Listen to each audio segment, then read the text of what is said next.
Yes, if you did O-levels, you may well have a feeling of déjà vu. But does this latest change mean that Michael Gove has got it right?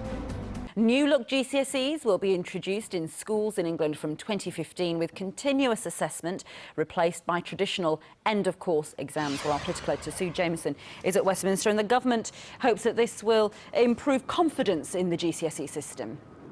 Well, certainly what Michael Gove hopes. He says that he wants to really overhaul what he sees as the damaged brand of GCSEs and end grade inflation, go for higher standards. But the critics, and they do include many teachers, have suggested that this approach of doing exams will benefit the more academically able children. We're going to hear today from the government on what the new exams mean, and also from the exam regulator Ofqual on how they'll be structured. But it's only changes to exams in England.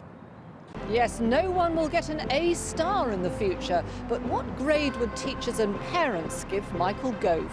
To Sue Jameson is at Westminster, and this is all about restoring confidence in GCSEs, isn't it? That's the idea. That's what Michael Gove wants to do, saying that the present exams are really discredited. But then he's up against the teachers who believe that some of these exams are only going to test the most academically able, and they're also concerned about more meddling in the system. But Michael Gove says it's time to stop the rot where we're sliding down the league tables and yet the number of A grades is going up all the time.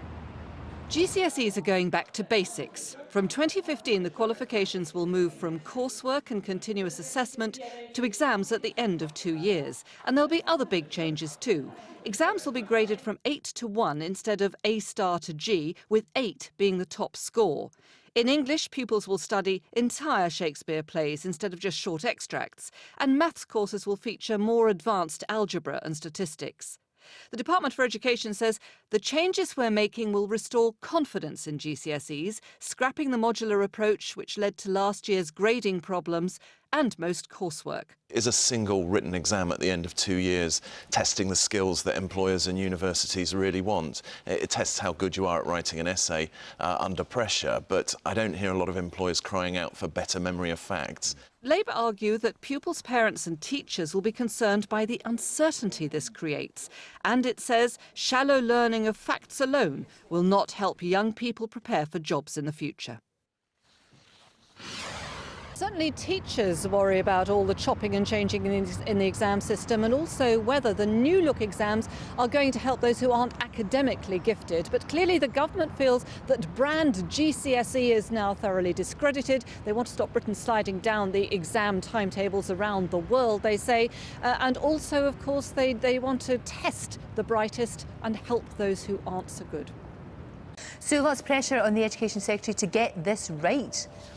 Yeah, particularly as he's branded GCSEs now discredited. He has to put something else in that is going to try and please everybody. But you know, if you did O-levels, and obviously you and I did, and probably Andrew, then you may get a feeling of déjà vu with this less emphasis, as you say, on the coursework, and then having an exam at the end of 2 years. Teachers, of course, are very concerned about all the chopping and changing. I have just spoken to the one of the education ministers, Liz Truss, who has said that it will, however, the new exam try and test those at the top of the ability level as well as those who don't do quite so well academically, because that has been another fear. We're not quite sure yet what the exams are going to be called. It was suggested they were going to be called I-levels. I'm told not. But one of the suggestions is that you don't have A star to G, which is discredited. You have instead 8 to 1. So you could get to the situation, you ask your child how they've done, and they say, well, I got 3 8s, 2 4s, 6 7s, and so on, which leaves you with an aspirin and a headache, I think.